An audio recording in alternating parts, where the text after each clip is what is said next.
ஒவ்வொரு தோழிக்கும் ஒரு ஆசை, ஆண்டாள் என் வீட்டு வாசல்ல நின்று ஒரு பாசுரம் பாட மாட்டாளா அப்படின்னு. அதனாலதான் ஆண்டாள் வரும்போது அவர்கள் உறக்கத்தில் இருப்பது போல நடிக்கிறார்கள். காரணம், ஆண்டாள் பாசுரம் பாடினால் அங்க அந்த பாசுரத்தை கேட்க பாசமாக பரந்தாமனும் வருவான். அந்த பரந்தாமனோட காலடி என் வீட்டு முற்றத்தில் பதிந்தால் நிச்சயமாக எனக்கு மோட்சம் கிடைக்கும். அதனால ஆண்டாள் வரும்போது உறங்குபவர் போல நடிக்கிறார்கள் இந்த தோழியர். பூமாதேவியோட திரு அவதாரமான ஆண்டாள். அவளுக்கா இது தெரியாது? அவளும் பகவானோட கல்யாண குணங்களையும் பகவான் பிறந்த ஆயர்பாடியோட குலப்பெருமையையும் சொல்லுவதற்கு இதைவிட நல்ல வாய்ப்பு இல்லை என்பதை அறிந்தவளாக ஒவ்வொரு வீட்டு வாயிலிலும் தானே நின்று பாசுரத்தை பாடுகிறாள். ஆயர்பாடியோட பெருமை, பகவானோட குணநலன்கள் எல்லாவற்றையும் சொல்லி. ஆயர்பாடியில எருமைகளோ கன்றுகளை நினைத்து கொண்டதுமே மடியில பால் சொரிய தொடங்கி விடுமாம். பொதுவாக காலையிலையும் மாலையிலையும் பால் கறந்து விட்டால் மடி கணக்க வழியே இல்லை. ஆனா இந்த எருமைகளோ வள்ளல் போல வாரி வழங்குகின்றது. கண்ணனுடைய கைப்பட்டதால், போன பாசுரத்திலேயே பார்த்தோம், கண்ணனை பார்த்து கொண்டு இருப்பதால், கண்ணன் எப்போதும் இந்த மாடுகளை தடவி கொண்டிருப்பதால் அவை இளமையாக ரொம்ப வளத்தோடு இருக்கின்றது. ஒரு கட்டத்துல பால் கறந்த ஆயர்கள் குடங்களை நிறைத்து ரொம்ப சலித்து போய் இனி நிறைக்க குடங்கள் காலியாக இல்லை அப்படிங்கிற ஒரு நிலைமைக்கு வருகிறார்கள். உடனே கன்றுகளுக்கு பால் அருந்த செய்கிறார்கள். கன்றுகளும் எத்தனை பாலை தான் குடிக்கும். அதனால அந்த கன்றுகளும் பால் அருந்தி விட்டு விளையாட போய்விடுகின்றன. ஆனா எருமைகள் கன்றுகளை நினைத்து கொண்டதுமே இந்த பால் சொரிய ஆரம்பிக்கின்றது. பால் சொரிந்து வீட்டின் முற்றமெல்லாம் பால் சேராக கிடக்கின்றது. அந்த அளவுக்கு செல்வ செழிப்பில மிதக்கும் ஆயனின் தங்கை இந்த வீட்டு பெண். ஆண்டாள் அந்த பெண்ணை வாசலில் நின்று அழைக்கிறாள். ஆயர்பாடியில நற்செல்வன் அப்படிங்கிறதுக்கு ஒரு அளவுகோல் இருக்கு. என்ன அது? முத்திறன், அதாவது 3 திறன். யாரிடத்துல அதிகமாக பசுமாடு, எரும மாடு, ஆடு இவையெல்லாம் இருக்கிறதோ அவர்கள் நற்செல்வன் என்று அழைக்கப்படுகின்றார். பனி தலை வீழனின் வாசல் கடை பற்றி கொட்டுகின்ற பனி எங்களோட தலையில் விழுந்து கொண்டு இருக்கிறது.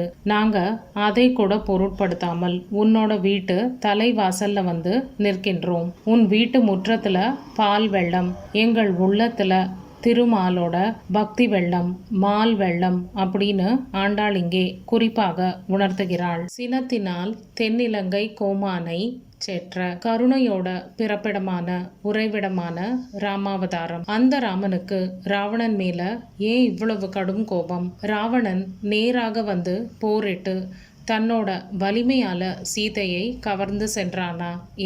இல்ல தன்னோட உண்மையான உருவத்தோடு வந்து அவளை கவர்ந்து சென்றானா? அதுவும் இல்லை. அவன் ஒரு கோழை போல ராமன் இல்லாத நேரத்தில் சீதா தேவியிடத்தில் மாறு வேடத்தில் வந்து அவளை கவர்ந்து சென்றதால் ராமனுக்கு கடும் கோபம் ஏற்படுகின்றது. அந்த ராவணனை அழித்த ராமபிரானை பற்றி நாங்கள் பாடிக்கொண்டிருக்கின்றோம். தென்னிலங்கை அரசனான ராவணனை அழித்த அந்த மனதுக்கு இனியவனை ஸ்ரீராமனை பற்றி நாங்கள் பாடுகின்றோம். ஆண்டாள் ஸ்ரீராமனை மனதுக்கு இனியான் அப்படின்னு ஒரு அடைமொழியை கொடுத்து இங்கே அழைக்கிறாள். இதுக்கு காரணம், தந்தை தசரதனுக்கு ராமன் என்றால் உயிர். தாய் கோசலைக்கும், ஏன் கைகேயி தாய்க்கும் கூட அவனிடத்தில் மிகுந்த பாசம் உண்டு. தம்பி லக்ஷ்மணனோ அவனை ஒரு கணமும் பிரிய மாட்டான். பரதனுக்கு தந்தையை விட உயர்ந்தவன். அயோத்தி மக்களுக்கோ உண்ணும் நீரினும் உயிரினும் அவனை உகப்பவர்கள். ராமர் எல்லோரிடத்திலும் அன்பும் நட்பும் கொண்டவராக விளங்கினார். இதுக்கு ஒரு சிறந்த எடுத்துக்காட்டு வந்து படகோட்டி குகனோடு அவர் வைத்திருந்த நட்பு. அப்புறம் உன் பகைவர் என் பகைவர் அப்படின்னு வானரன் சுக்ரீவன் மற்றும் அடைக்கலம் புகுந்த விபீடனன் அனைவருக்கும் மனதிற்கு இனியவன். பறவை ஜட்டாயு கூட ராமபிரானுக்காக உயிரையே துறந்தது. இன்றும் எங்கு எங்கு ரகுநாத கீர்த்தனம் உரைக்கின்றதோ அங்கு எல்லாம் கரத்தை சிரத்தின் மேல் குவித்து கண்களில் நீர் பெருக அதை கேட்டுக்கொண்டிருப்பவன் பக்தன் ஹனுமன். ராமனோட அம்பால் அடிப்பட்ட வாலி வந்து ராமனை பார்த்து சொல்கிறான், ஓவியத்து எழுத ஒன்னா உருவெடுத்தாய், அப்படின்னு ராமனுடைய வடிவழகில் ஆசை கொண்டான். மூக்கறுபட்ட ராவணனோட தங்கை சூர்பனகை அந்த சூழ்நிலையை மறந்து ராவணனிடம் இவனோட பேரழகை பற்றியே வெகுநேரம் பேசினாள். ராமனோட மனசுல பகைமை என்பதே கிடையாது.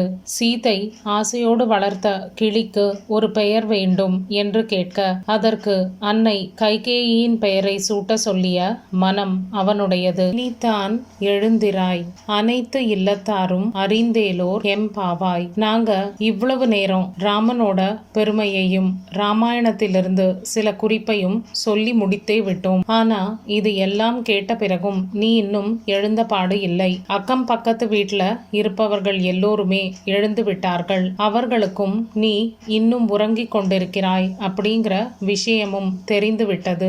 இனிமேலாவது நீ சீக்கிரமாக எழுந்து வா. முன்னாடி பாசுரத்துல நம்ம பார்த்தோம், இந்த ஆயர் குலத்தோர் எப்படி திறம்பட பசு கூட்டங்களையும் கன்று குட்டிகளையும் மேய்த்து பால் கறக்கின்றனர் அப்படின்னு. இந்த பாசுரத்துல அவர்களோட பணியை திறம்பட செய்யாததினால் இந்த பசுக்களும் எருமை மாடுகளும் கன்று குட்டிகளை நினைத்து பாலை முதல் பாசுரத்துல அவர்கள் சொல்லியிருப்பது கர்ம யோகத்தை பற்றி. அங்க வேலை செய்வது, அதுதான் அந்த முயற்சி தான் பிரதானம். அது கர்ம யோகத்தை குறிக்கிறது.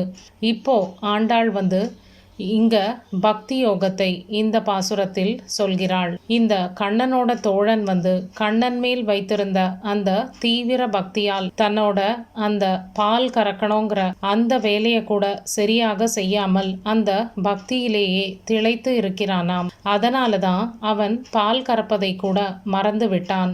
வீடெல்லாம் அந்த வாசல் எல்லாம் பால் பெருகி இருக்கிறது அப்படின்னு சொல்கிறாள். இந்த பாசுரத்துல கண்ணனோட தோழன் அந்த செல்வந்தன் தன்னோட செய்யும் தொழிலை கூட மறந்து கண்ணனுக்கு கைங்கரியம் செய்வதிலேயே குறியாக இருக்கிறான். அதனால இந்த பாட்டுல சொல்லப்பட்டிருக்கும் ஆழ்வார் பொய்கை ஆழ்வார். அவர் எந்த நிலையிலும் பகவானோட கைங்கரியமே தன்னோட முதல் கடமை அப்படிங்கிறத வைத்திருந்தார். அதனால இந்த பாடல் பொய்கை ஆழ்வாரை குறிக்கிறது. கனைத்திளங்கற்றேருமை கன்றுக்கு இறங்கி நினைத்து மூளை வழியே நின்று பால் சோர நனைத்தில்லம் சேராக்கும் நற்செல்வந்தங்காய் பனித்தலை வீழ நின் வாசல் கடை பற்றி சினத்தினால் தென்னிலங்கை கோமானை சேற்ற மனத்து கினி யானை பாடவும் நீ வாய் திறவாய் இனித்தான் எழுந்திராய் இதென்ன பேருறக்கம் அனைத்தில்லத்தாரும் அறிந்தேலோரெம் பாவாய்.